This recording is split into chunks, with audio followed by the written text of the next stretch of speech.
இடரினும் தளரினும் எனது உருநோய் தொடரினும் உன் கடல் மறவாதிருப்பேன் தெய்வமே.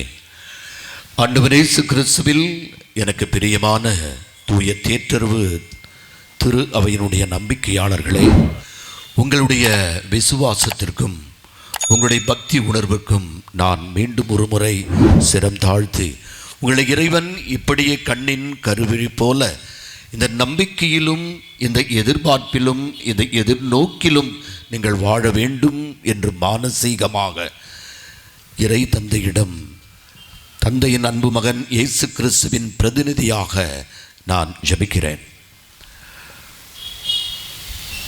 இந்த சிலுவை பாதையில் சென்ற வருடம் நாம் ஒவ்வொரு பகுதியிலும் இருக்கிற சிலுவை பாதையில் முதல் நிலை, இரண்டாம் நிலை என்று தியானித்தோம்.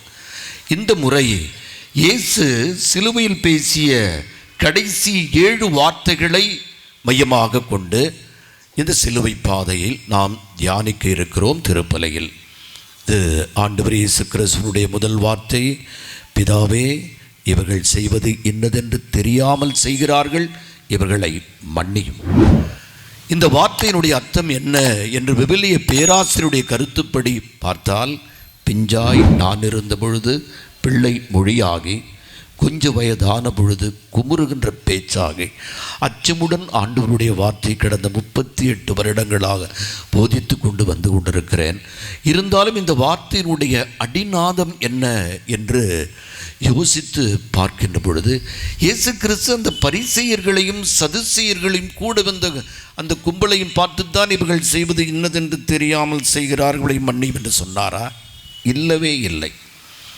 இன்று இயேசு என்னை பார்த்து, பால், உன்னுடைய பாவங்களை நான் மன்னிக்கிறேன், உன்னுடைய குற்றங்களை நான் மன்னிக்கிறேன், உன்னுடைய துரோகத்தை நான் மன்னிக்கிறேன், நீ செய்த அல்லது செய்து கொண்டிருக்க அவநம்பிக்கையான காரியங்களை நான் மன்னிக்கிறேன் என்று ஆண்டவர் எனக்கு சொல்வதாக நான் உணர்கிறேன். இயேசுவின் வாழ்க்கை வரலாற்றிலே மன்னிப்பு இல்லாத இவர்கள் எவருமே கிடையாது.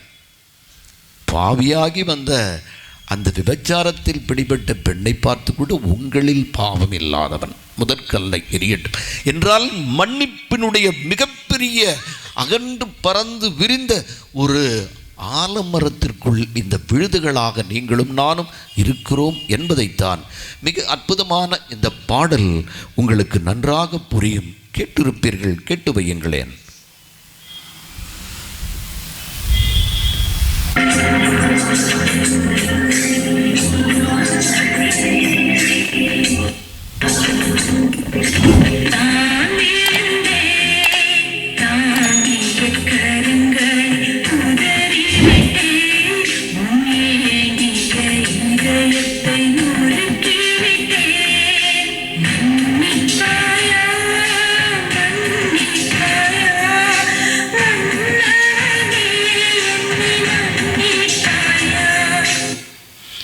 இயேசு கிறிஸ்துவின் வாழ்க்கை வரலாற்றில் மன்னிப்பு கூறியவர்கள் நாம் அத்தனை பேரும் என்பதற்கு ஒரு சிறந்த எடுத்துக்காட்டு லூக்கா நற்செய்தி 23ஆம் அதிகாரம் 34வது திருவசனத்திலே, யார் யாரையும் தீர்ப்பிட நமக்கு தகுதி இல்லை. ஆக அப்படி இருக்கின்ற காலகட்டங்கள் நாம் எல்லோருமே மன்னிப்பு கூறிய மிக அற்புதமான இந்த தெய்வீக ஜெபம், விண்ணுலகில் இருக்கிற எங்கள் தந்தையே என்ற ஜெபம், நாம் எல்லோரும் சேர்ந்து ஒரு அற்புதமான இந்த தெய்வீக அனுபவத்தை நாம் உணர்வோம். விண்ணுலகில் இருக்கிற எங்கள் தந்தையே, நீங்கள் சொல்லலாம். விண்ணுலகில் இருக்கிற எங்கள் தந்தையே, உமது பெயர் தூயது என போற்றப் பெறுக, உமது ஆட்சி வருக, உமது திருவுளம் விண்ணுலகில் நிறைவேறுவது போல மண்ணுலகிலும் நிறைவேறுக. எங்கள் அன்றாட உணவை இன்று எங்களுக்கு தாரும். எங்களுக்கு எதிராக குற்றம் செய்வோரை நாங்கள் மன்னிப்பது போல எங்கள் குற்றங்களை மன்னியும். எங்களை சோதனையில் விழவிடாதேயும், தீமையிலிருந்து எங்களை விடுவித்தருளும். எங்களுக்கு எதிராக குற்றம் செய்வோரை நாங்கள் மன்னிப்பது போல எங்கள் குற்றங்களை மன்னியும்.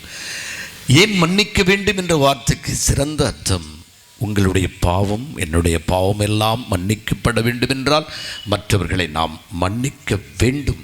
நமக்கு முன்னால் ஆண்டவர் இயேசு கிறிஸ்து அல்லது இறை தந்தையிடம் போய் நிற்பது விண்ணுலகில் நம்முடைய பதவியோ பட்டமோ பணமோ இல்லை. நாம் செய்த புண்ணியங்கள், நாம் செய்த சிறிய காரியங்கள், வல்லமையான காரியங்கள் தான் கடவுள் முன்பாக நிற்கும். யாரை மன்னிக்கவில்லை என்று சொன்னால் கண்டிப்பாக கடவுள் விண்ணகத்திற்கு உங்களையும் என்னையும் சேர்க்க மாட்டார் என்ற உணர்வோடு இடரினும் தடரினும் எனது உருநோய் தொடரினும் உன் கழல் மறவாதிருப்பேன் தெய்வமே. ஆமென்.